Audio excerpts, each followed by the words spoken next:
So, MIRABEAU, you have a few of their lines here, so we're going to try both the wines so that you have the and the 12. There may be a chance of to drive it. And you also have their gin, is that correct? Perfect, we're just going to focus on the wine today, but yeah. Oh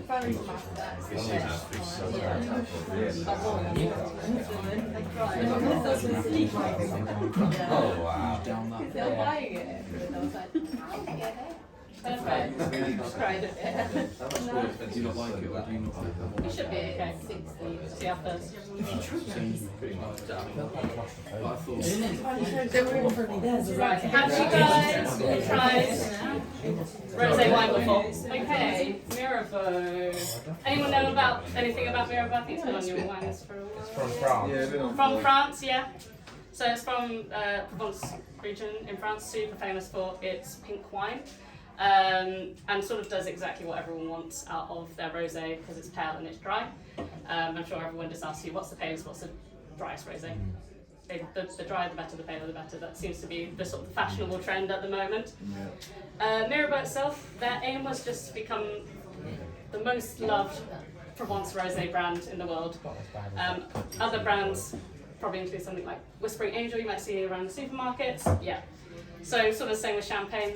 Provence is sort of building up its like big name brands, and MIRABEAU's up there, which is awesome because it's been made by an English family.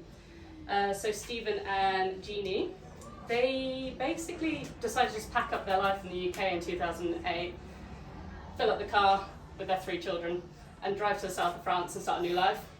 They had a career, really successful career, just in telecoms. And Stephen was about to get promoted, and he was like, you know what, this is not my passion. My passion's wine. So they were like, fine, let's risk everything and go and pursue that. So they moved down to south of France, and they were advised to move to a small village in Provence called Cotignac. And that's because here there's no international school for their children, so their children will go to school, learn French, and really become engrossed in the lifestyle. And it will also force the parents to learn French as well, because between the whole family they probably couldn't even string a sentence together. So quite a risky move. They basically wanted to combine their passions of wine, building genuinely good, great relationships with people, and conservation, so looking after the environment. They're really focused on the planet. So I'm going to introduce you to something called B Corp. Have any of you heard of B Corp before? No. So you'll hear me say it for quite a few of the next brands. So B Corp is basically the Michelin star of sustainability. The lowest score you can get to get into it, you have to hit an 80.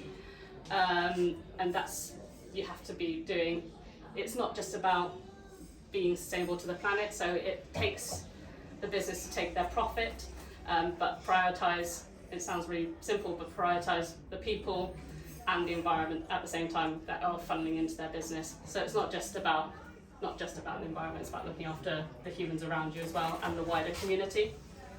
So MIRABEAU is a B Corp certified business now, which is super important to Stephen and Jeannie. And they also work on a lot of regen farming techniques. So this is quite literally giving back to the soils and the environment and the local communities. So when we were talking about organic before, it sort of takes that next level. So it's really just allowing this region to keep producing grapes for a much longer period of time, because if you're just mass producing, growing a lot of grapes and chucking them all into wine, that is just not sustainable for the future, and you're just going to slowly kill off the land, which is quite sad. Yeah, so should we try some wine? Or have you already tried this? No, Okay. So you guys have 2. I think he has a straw for the bottle. Yeah, no, so you have these by the glass here, is that correct? Yeah. Perfect. So MIRABEAU is it's grown into quite a big brand now, but they make sure it's for on-trade only, so you won't find this one in any of the supermarkets. So if people come in and be like, oh, I can put that down in Waitrose, say, oh, actually you can't. You can buy this one in the supermarket. This is exclusive for restaurants, and they just think it's a perfect example of that pale, dry rosé. That they've really achieved it, and high quality, great growing, and looking after the local community as well. Azure translates to something loosely along like a flash of blue, like that when it's on a clear sky day. Wait, that didn't roll off the tongue very well, did it? I like It the means, effort. yeah, thank you. I'm going to go again. Cut that bit, Ollie. Take two. It means like a flash of blue, like on a clear sky day. Wow. Like a blue sky. Like a blue sky. But it's actually like a flash of blue. Okay. Anyway, hence the blue colour There's on random- the front of the label. There's random And days where the obviously, sky just flashes. the best time to drink rosé is when it's a blue sky day like today. Believe it or not. So yeah, looking for that really classic profile that you get from a Provence rosé, more like grapefruit citrus, really easygoing, bone dry finish. And if anyone's asking for really a dry style rosé, you're not going to get much drier than this style. Adam must have got a good job that she gets to drink rosé and wine every day. My last job, I was a head sommelier, so I was literally just drinking wine all day. Every day. Yeah. Like Get wine? into that. Do I like wine? Yeah, I like wine. I like wine a little bit. Oh, I haven't tried this one. Okay, nice. Well, let's get how we're doing it. That was done. So, taking a step up from the Azure, you got the Etoile. So this is bottle only, so you might not all tried this, as a just saying. It means star. So it's the star of their range. Yeah, so this is the star of their range, and it's quite unique to the rest of them. So if I'm going to tell you the grape varieties, don't worry if you don't understand.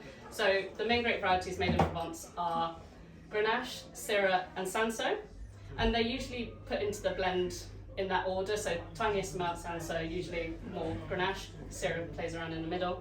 In the Etoile, they've actually put more Sanso than the Syrah, and this results in more minerality, more freshness to the wine, and you also get a lot more structure. So actually tasting these side by side, you will hopefully understand what I mean when you try it.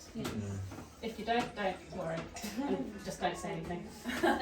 Just be like, oh yes, I totally understand. Just the structure on the palate. So Etoile, the star of their range. Just by the bottle here for you guys. Oh, that's More nice. structure, would you say? The structure Yeah. is there. Yeah. It's like organised fun in the man. Yeah. Oh, one day we'll Anyone picking up on any different tasting notes to the first wine? It tastes almost a bit sweeter. Yeah. Yeah. It's got more of it, you can taste it more. I can agree with that. It's got that similar sort of mood. Yeah. Yeah, I'm talking what I think. It's light, it's smooth. You're It's very smooth, bad yeah. at So, Like the Mood, issue, actually. I was thinking of it as like that's a full fat tonic.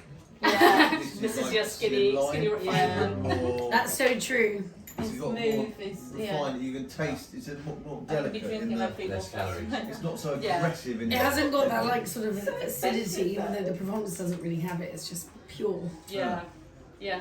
Pure's is another one Yeah. of their wines. Yeah. I've got to try that. Yeah. Tell me, have it in the car. Yeah.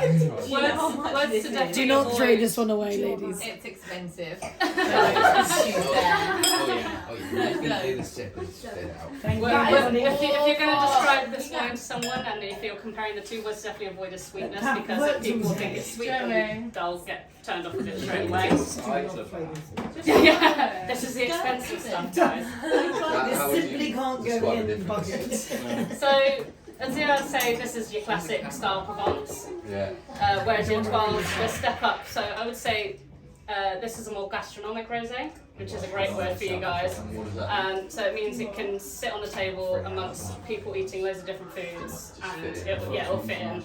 Whereas with the Azure, you'll probably need much lighter dishes, like pretty nice salads. Whereas with the Mirabeau, you probably could have more of your fish dishes, chicken dishes, like your white meats. Yeah, it can stand up to heavier sauces. Flexible, isn't It's a it? bit more flexible. It's an all-rounder. Yeah. Just like What you was the have. word you used? Well, that just Gastronomic. it. Gastronomic. It's Yeah. gastronomical. You know, things like words around here, you know, like when people talk, and you go to the things like something that's more delicate, or if you go, it's far more easy drinking, it's an absolute. People always go, I'll take that. It's quaffable. Yeah. Quaffable is the It's word. only 2 hours. It's not acidic. Any questions on Mirabeau or Provence for the family? Any questions? Joey, do you not have any questions? Just going back to it, we all know where Provence is. Yes. France.